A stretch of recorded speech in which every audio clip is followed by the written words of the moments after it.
I'm joined here at our world headquarters by the wiry and deceptively strong Josh Arglis. Very strong. This episode, we'll be discussing weekend getaways, remodel returns, no-hitters, and really just about anything else that pops into our little brains in the next 20 minutes or so. Sit back, relax, enjoy the spectacle that is the Random Real Estate Show. So, Josh, I just got back after a little weekend getaway with my wife. First time we've been able to get away without our kids in, I think, like 8 years. Bow, chicka, wow, wow. Well, you know, the way it started, you wouldn't say that.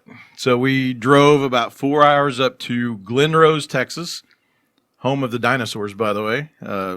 What dinosaurs? Well, Dinosaur Valley State Park is in that area. So this is a place where they have physical evidence, and we saw some of it, of dinosaur prints left in this creek bed. So, and so everything there's kind of around. They got a dinosaur land, and they've got a creation museum that a guy's done that's, you know, around the Bible and what does it say about creation versus evolution and all this and that. But everything's kind of dinosaur related there, and a little bitty old town that, you know, just has some history to it. And so we got a room in a bed and breakfast. What it was, it's an old farm, and they've moved these like really historic buildings onto the farm, and they've made them into like little cabins that you can stay in. So we got there at night on Friday night.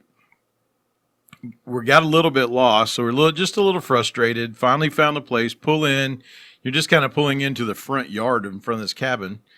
And I go to get out, and I guess we had gone through some mud, and my foot slipped on the running board of the vehicle. So I put my other foot down, which went into a mud hole that slipped. And long story short, I found myself laying flat on my back in a mud hole, trying to hold my phone up and not let it get wet. So now I'm trying to get that visual, and I think I got it.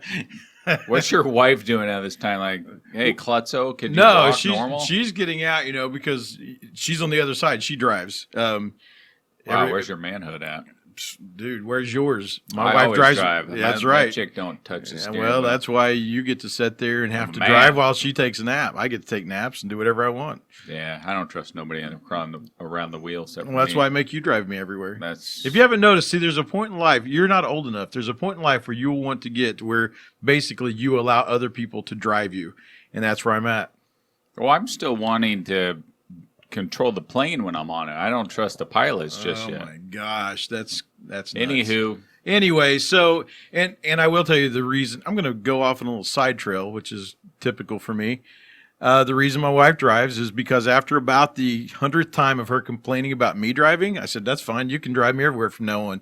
And that's why she does. And I don't have to listen to her complain. Anyway, so she's just over there getting out, you know, and then she hears me because I scream whatever. I'm just laying there on the flat of my back trying to take inventory. Like, okay, I am old. Like, okay, did I break anything? Did I hit my head on the way down?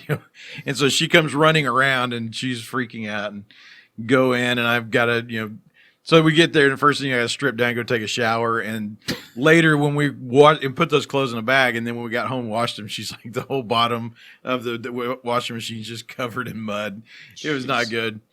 But this cabin, it was built in like the 1800s, and according to the deal, John Wilkes Booth actually danced in the front room of this place. But being built in the 1800s, it was not built with a modern bathroom, so they tried to create one. So essentially, you would go through this little slot that had didn't even have a real door, and you had to kind of turn sideways to get into the bathroom. And if you were sitting on the toilet, you could lean your head down onto the sink. And in the shower, you could stay in there. I've been in showers before. You have to actually step out to soap up and then step back in. It wasn't that small, but it was getting close.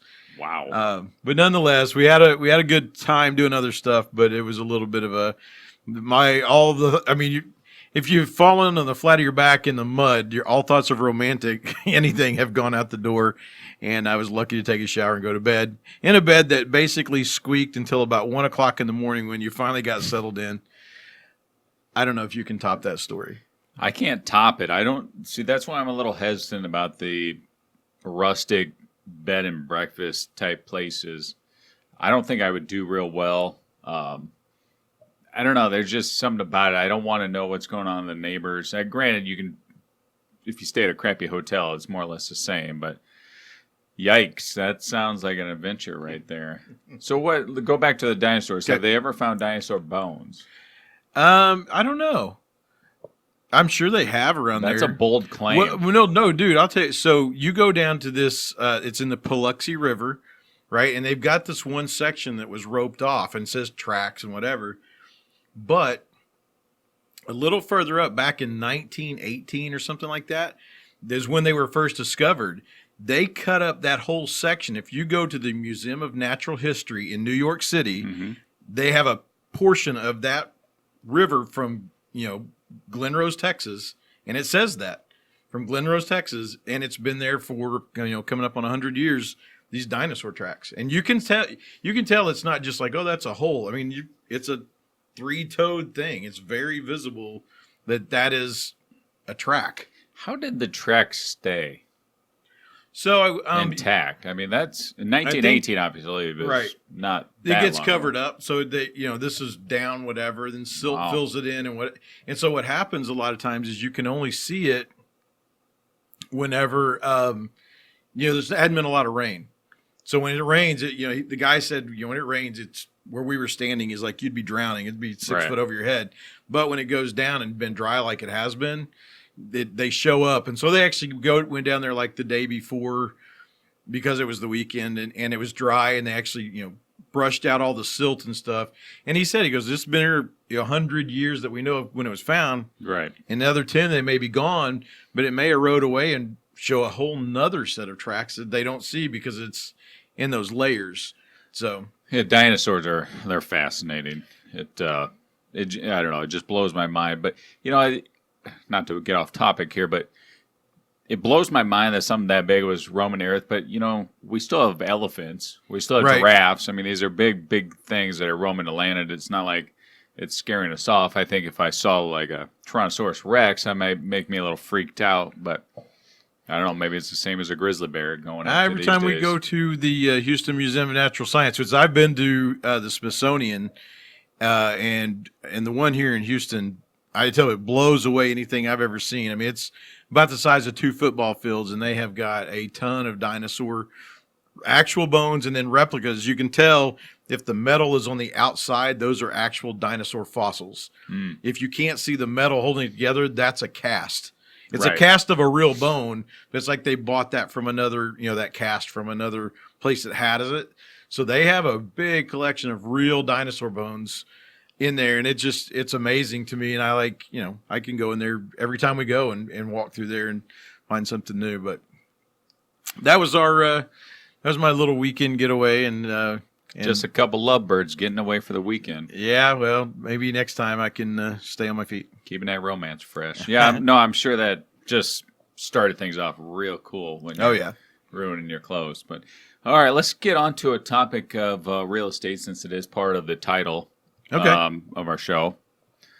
But so one of the things is, Tom and I we take a lot of stock and a lot of pride into not only knowing the prices of homes, but also being just an expert for our clients, and a lot of times maybe selling or buying isn't the right move and maybe a renovation is. So one of the things along those lines is I wanted to share the 6 best and the 6 worst return on investment, ROIs, for home renovations. And, some may be useful to the Texas area and some may not. But still, I think this was a good topic to cover because, like I said, maybe not everybody's in a position to buy, but maybe they could revamp their home for a later date to get a little bit more return on investment. So the 6 best. Okay. Number 1 would be garage door replacement. And I don't know about you, but if you see a nice garage door, it kind of makes the front of the house look pretty good. They have you can either do ones with windows or or no windows, what have you. But I don't know, a good garage door. You know what I would throw in there that people don't think about? If you can get, if it, I don't know, the cost, insulated Door, yes. Little tidbit on a garage door. I just found this out. My neighbor just got a garage door opener installed, right? you can't even tell the dude is opening his door because he got these rollers that are rubber, not metal. Silenced the whole shebang down. So that was and then I went to Home Depot the other night, and I went there. They were rubber wheels. So that's a little tidbit for you. Stone veneer. Now I don't know if a lot of people understand this, but some of our home, or I'd say 99% of the homes in Texas, that is not stone. Right. Like it's not even brick. It's brick, but it's not like a full piece of brick. It's like a veneer piece of brick. You know what I mean? It's like a fake brick. Real brick. I don't know. Right. I'm sounding like a dummy here. But no, you're not. I know what you're talking about because you've seen the fireplace that I did. Yes. That is veneer. Yes, that's veneer. So that is the number 2 on the list, and you get a 94% return on investment on that. Those you may find more in the north where people have a siding home. Well, they take a little bit off. When I was living up there, what they did is they'd go up about waist high around the house with stone veneer. The rest of the house would be siding that'd be like an elevation. Right. Okay, number 3 would be a minor kitchen remodel. You don't need to go crazy on here. You're talking like a backsplash, a countertop, maybe even some handles or drawer pulls. You know what I mean? It's just something real minor can make a big difference, and you get 80% of your investment back on that. I would throw in once again go into some of your bathrooms and do those drawer pulls. If you've got a 2-story home, just put drawer pulls upstairs. There's nothing worse than seeing a downstairs redone, go upstairs, and it just looks like, okay, well, this is original. Just add some drawer pulls. Yeah. And we'll run into that on the 6 worst. But so a wood deck, we don't see a lot of those in our elevations around here. But in the North Midwest, where I'm from, wood decks are huge because you have the split foyer type situation homes. You know, you walk in, you got the ground level. Well, you go down the basement. Obviously, we're allowed to have basements, and you walk up another flight after you hit the front door, and you're upstairs. So those are perfect because upstairs is going to have the sliding door leading to the outside. You need a deck, what have you. So you get a 75% return on investment on a wood deck. Now, here we go to number 5 is siding replacement. Now, like I just mentioned, I'm from the Midwest. Siding is huge. Vinyl siding. Right. Vinyl siding is just huge, and you can run into situations where you can get a crappy job and it looks warped or it's cracked or it's broke because those harsh winters can crack that stuff. So getting a nice neutral color siding can make a heck of a difference, and they're saying you get a 74% return on investment with siding replacement. So, 6 worst. Is that number 5? That was 5. Was there a 6 best? Nope. I'm just going to give you 6 best, but I'm only going to give you 5. Okay. Sorry. Nope. I thought we said 6 and 6, so I'm good. I did say 6 and 6. Yeah, so I'm going to. We're just trying to be transparent here. So, on that note, I think I forgot to write down number 6. Well, there you go. You can't be more transparent than that. No, I will tell you. Oh, I'm sorry. Steel entry door is your 6th best. Oh, really? Steel entry door. I'm shocked. Well, I'll wait till you tell me 6 worst because you haven't mentioned something that I would have thought would have been on the list. Yeah, so keep that on your tongue there. So the 6 worst, number 1 is, and we're going to run into this 3 times on this list, but upscale bedroom. When you just go too overboard with it. You know what I mean? I can't. There's no bedroom at all thing for me. I mean, I don't go into a place where you feel like they've done the bedroom. So if you do anything at all, I would think you're losing money because I don't think most people expect to have the bedroom be anything more than maybe paint or something. Yeah, and I think, like you said, the minor things that can upscale a bedroom could be curtains or paint. Yeah. You know what I mean? The rest of the stuff is your crap.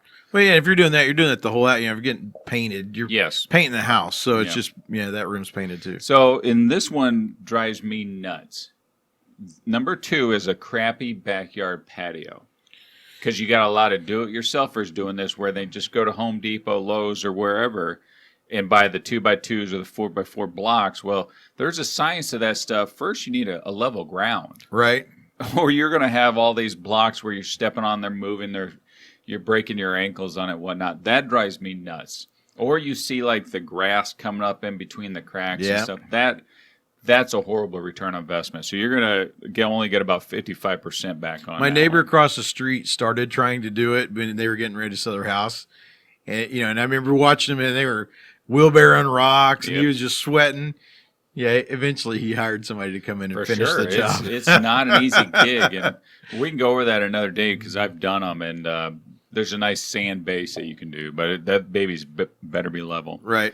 Okay, number 3 is an upscale bathroom, and that goes back to our on the 6th best, whereas minor kitchen remodel is number 3 on the best. Upscale bathroom is the worst, and I think where you're talking about there is people are just throwing way too much money in some of the fixtures and the lighting and this and that, when in all general reality, you can just go and get the pulls, get the drawer pulleys. You can do a nice fixture. You can do like a rub bronze for your sink and whatever. You can do a rub bronze lighting. That stuff can get by, and some you'll see like these extravagant chandeliers that look so out of place in a tiny bathroom. It's funny you say that because we remodeled ours. Yes. And Andrea, my wife, she was trying to convince me to do a chandelier over that soak tub that we put in, and I'm like, "Are you crazy?" She said, we didn't do it. Mood lighting, Tom. I will say, I think one of you and I went to a house that we will hopefully be listing next spring. We had a back surgery that got in the way, but I told them, I'm like, if you're going to do anything, put in that seamless shower. Mm-hmm. I do think that if you get one of those done well, that's a good investment because we walk into enough of these builder grade bathrooms, and when you come in and you've got that seamless, you could leave the rest of it. If you change that, you change the whole complexion of your bathroom because you don't have that metal framing around it. No, I totally agree. I think those things are just a really neat look. So number 4 is doing like a mid-range bedroom. So it's almost saying if you're going to do something. Don't just go half-cocked at it and then just nothing, because it's just not worth your time or your money. You know what I mean? You don't go upscale and you don't go low scale. You just stay right in the middle, little paint, little curtain, you'll be all right. Okay. Number 5 is upscale kitchen. And you can get into some of these where they're putting that very, very expensive countertop, very expensive cabinets, when in all reality, if you want to save a little bit of cash, hire a professional painter. They'll come in and spray like a nice coat of paint on there, and it can make a world of difference with your cabinets. We personally had it done at our old house, and we had a new kitchen. Yeah, no, I think having your cabinets resurfaced is a huge plus, and there's not too many times I've ever walked into a house and where they've really gone to. Now I'll caveat this. Like we did an upscale bathroom, but we're not selling probably for another 6 years. We did an upscale bathroom for us. Mm-hmm. So if you think, hey, 5 years down the road I want to sell, but I'd really like, then go do something nice. We're not going to get a return on that. We're not going to get our money back. We get that, but we get to enjoy it, and that's why we did it. And it will make the house more marketable. But if you're kind of like, hey, we need to sell in the next year, don't go nuts on your bathroom. You're not going to make your money back. Well, and I think that's good to be said. So the caveat to this is, who cares what you do if you like it, right? Right. Just know the consequences on some of these that may not pay off in the end if you are planning to get the return. Yeah, well, if you're there for enjoyment, fantastic. We get that question all the time. Hey, what could I do now that's going to help me later? This is a good list for that, for you to decide what you're going to do. But, don't not blow up your bathroom because it's not going to get a return. If you want to have a chandelier, listen, I was looking into how I was going to get over there and hang that stinking chandelier for my wife because that's what she wanted. But, in the end, it wasn't done thinking, man, one day that's really going to add, something to this. She wanted a chandelier. She actually will never use the bathtub. She just wanted a chandelier. My 13-year-old son uses that bathtub more than he soaks in it after football games. Yeah. And I don't think she or I have ever or will ever get in it, but it is what it is. Yeah. And number 6, the last and final one. Oh, I thought we were done. Sorry. No, one more. We can cut off at 5. So this is a... No, what's 6? I got to know now. Yep. 6 is a bathroom addition, where you're doing an upscale bathroom addition. So, like I said, the upscale part, the luxury part, is not going to pay off in the end. Yeah, I got you. That sounds about right. I was a little shocked when the bathroom went on there because typically, if you go, especially if you go in some of these, track homes that builders do.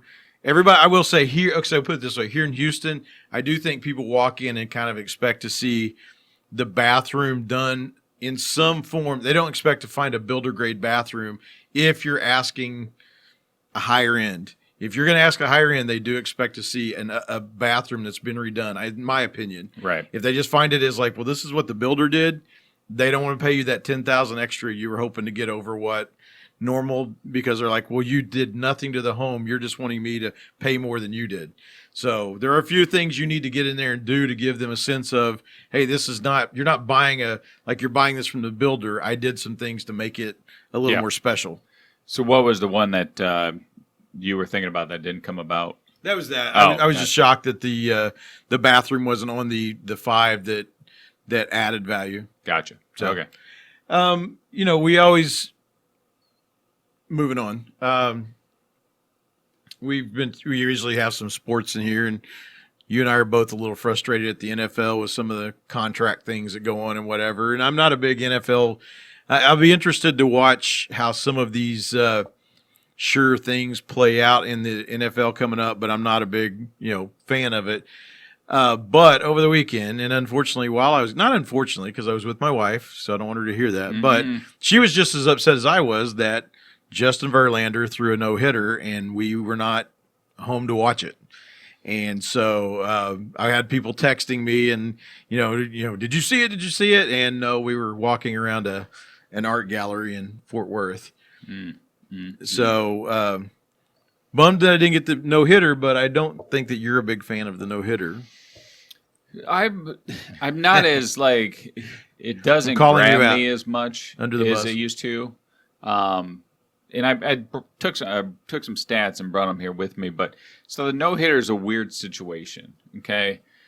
And I don't know what you can base it off of or where baseball's at. A lot of times you talk about juice balls, then you have no-hitters. Well, so in 2019 to date, we have had 8 no-hitters, okay? For this season alone. Last year, there was 6 total. 17 and 16, 2017, 2016, there was 1 each. Okay? So when you have the 1, the 2s, then they grab you wow, that's quite a feat. This year so far you have 8.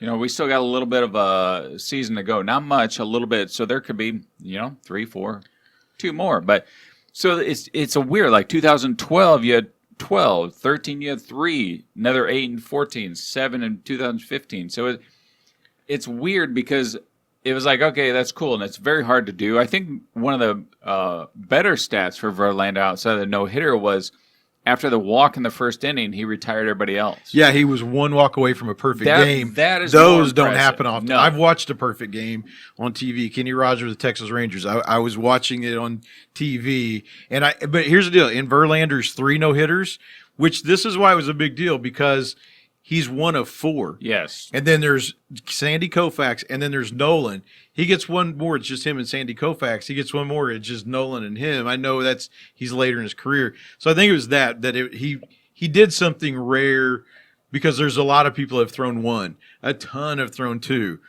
Only 4 people now have thrown 3.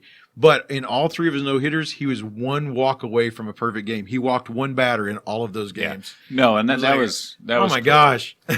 So and it's sort of, I guess for me, it's like the Grand Slam.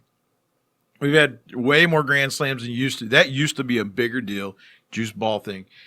But I used to tell people whenever we were talking about pricing their houses, I said, if you want to price your house, I'll use a baseball analogy. If you want the Grand Slam price, you got to watch a whole lot of games to see a Grand Slam. Everything has to be perfect, and then it has to match up just right to hit a Grand Slam. And if you're willing to wait, we'll put your Grand Slam price on there. Triples are a little rare. Doubles are kind of normal. That's the kind of price. Right. You need to get out of town, put a single price on it, and let's sell your house. So this was my spiel I gave people when we were talking about pricing. We went to a game, and I finally got to see a Grand Slam in person which is kind of fun, because it's like, wow, I've always used this as my analogy on pricing houses, and now I finally got to see one. I'd love to see a no-hitter, but I do believe, having watched a few of them, the thing of it is with no-hitter, like for the first 6 or 7 innings, you're just going like, oh, you're going to be bored. This is boring. I mean, and it's almost like if the team, like if your team or the team that's going to throw the no-hitter, if they get 6, 7 runs, it almost ruins it because it's like, I got 6 or 7 runs. In the top of the ninth, the dude hits a home run to give him the 1-0 lead, or else he may not be getting a no-hitter. That's what I'm saying. He may be going he may probably out of the game through a 9 innings of no-hit ball and wouldn't get a decision. No, his run support has not been great. Oh, no. I will, and I'm not hating on Verlander by any means. It's probably out of jealousy that I disliked his no-hitter. He's got a good thing going. He just looks like a normal Joe off the street, but the guy can pitch like you wouldn't believe. Well, I agree with you though in that it's been more common, and it's not something. I think it's something I pay more attention to when it's my team throws one. Somebody throws a no hitter somewhere, and you're like used to. Like I would get off work when I was working shift work, and I'd be watching Sports Center, and they'd be like, "And Hideo Nomo threw a no hitter," and you're like, "Wow, that's incredible." Now it's a little more like, okay, but when it's your team that threw a no hitter, then it's a little something different. And it could go back to where now the home run is like that's the king thing. You know what I mean? Like if you got a guy that hit a home run, that's great. When they're not even hitting as many as they used to. Right. Like with Josh Donaldson from the Blue Jays, he's got 34. Pete Alonso from the Mets got 42. And I think Trout's up there as well. But it's okay if those guys strike out 100 sometimes. That's Trout's the thing. not going to, but it's okay if they do. As long as they're hitting the amount of home runs. Like Tony Gwynn, something like only struck out like 72 times his entire career. Yes. That kind of deal. I mean, those days are gone. Everybody, it's sure. launch angle and uppercut swing. Yep. And it hasn't ruined it for me, but it does change. I love to watch movement. I'd rather see it's way more exciting to see, some guy get a single, steal a base, another guy hit one, down the right field line, that guy try to score, then okay, everybody's going to have a slow trot around the bases. If it's your team and you're winning, it's great. Yeah. But it's for excitement. Like when you're at the game, as at Game 5 of the World Series, and, Bregman hits that ball, dinks it right over into the outfield, and I'm jumping up screaming like, get out, get out, get out. And that dude comes around and scores, and we won. Oh, my gosh. Like that was – I felt like that was 10 times better on the excitement level than had he just hit a home run. Yeah. And ended the game. I think we would have screamed as loud, but just the build up to, is he going to get thrown out? Is he going to get thrown out? There was nothing cooler than that. Yeah, and that's why sports are great. That's what brings them all together, and we go, and the boys get paid a good amount of money. On that, something that's been bothering me, and this goes to our Houston roots here, where J.D. Clowney just got traded. To the Seahawks. Now, Clowney wanted big dollars, and it seems like the DNs, the outside linebackers, the guys who get the sacks are the big dollar guys. If you could really break it down, though, there's 16 games played in the NFL. If a guy has 15 to 16 sacks per season, that's an incredible season. Right. A guy wouldn't have to make another tackle the all season, but if he gets 15, 16 sacks, he could be a $100 million man. Yeah. How many plays are there per football game? I don't know. Could be 50, 60, 70 game plays? I think it's more than that because they'll talk about, like they're talking about Dak Prescott just because of all the Zeke stuff that we don't get into. But, they're talking about he may throw the ball 35 or 40 more times a game. So that's way, there's got to be another, maybe as many running plays. So we're talking 60 to 80, plays. So one sack per game out of an 80-play game could get somebody $100 million. How inconsequential does that seem like to do something? And it could come like the beginning of the game when it doesn't matter. Well, okay, so here's the thing. It's like a third down and 30. They have no prayer of getting it, and the guys get sacks. But I think what you run into is this. Their stats. So one of the stats that somebody pointed out with Clowney was nobody has a better stat than him at tackles for loss behind the line of scrimmage. But it just doesn't, it doesn't get counted. So I don't think it's not realistic to say that a guy goes and gets one sack game and other than he does nothing. These guys are doing all kinds of other stuff. They get they get praised and they get notice for their sacks. But, we'll just take J.J. Watt. We'll take the other side of it. If you watch him every game and you watch him, which a lot of people do, they don't even watch the other parts of it. They're watching him, and you can see this dude working his butt off. I think that plays in. There's just stats that you don't get to see, like how many times did he hurry the guy? How many times did he beat his guy, but they were going the other way? How many times did he chase down the line and get in on the tackle, from the opposite side of the field? What's he going to be known for? How many sacks? No, I get all that. I'm just going off of the sports talk I listened to this morning about an NFL guy who knows a lot more than I do about it. Who they were questioning if Clowney will sign again next year with Seattle, because Seattle took a crapshoot. He may not sign with them again. They said if he gets 15 sacks, he could be $100 million man. And I see your nothing point. else. All they said is as long as he has that stat mark for the sacks. And I'm just like, I think because hey, remember Clowney's not one known as this big time run stopper. No, he's this not. guy likes to take breaks on the run. And I think in the end, that's I'm not sure everybody here is that upset that Mr. Clowney took his talents to Seattle. I don't think so either. I think they feel like they didn't get enough in return. Right. No, exactly. Now, believe me, I think the Texans saved their butt by getting the left tackle that they were hoping to get. They've got a donkey that they saved down there. Yeah, that they're hoping to get in return that they didn't get for JD, but they ended up trading and got Laramie Tunsil, which, boy, did they trade a lot, but first rounders. It's one of these deals, like I said, NFL is just interesting sometimes. I don't even have to watch the games. It's more like I just watch everything play out and then see where the playoffs end up. No, I agree. Well, that does that part, but I don't know. What else you got brewing? That's it, man. I think we're wrapping it up. Okay, folks. Well, we thank you for listening to another episode. This is episode number 12, and we still love to hear your feedback. If you got any, if you have any topics you'd like to know more about that we could speak about, let us know. But you can find us on iTunes. You can find us on our YouTube page under Houston's Home Connection Team. You can also find us on our Facebook at Houston Home Connection Team as well. And if you have any real estate questions, you can reach out to us at www.houstons with an S on the end, homeconnection.com, or at justask@houstonhomeconnection.com. Talk to you soon.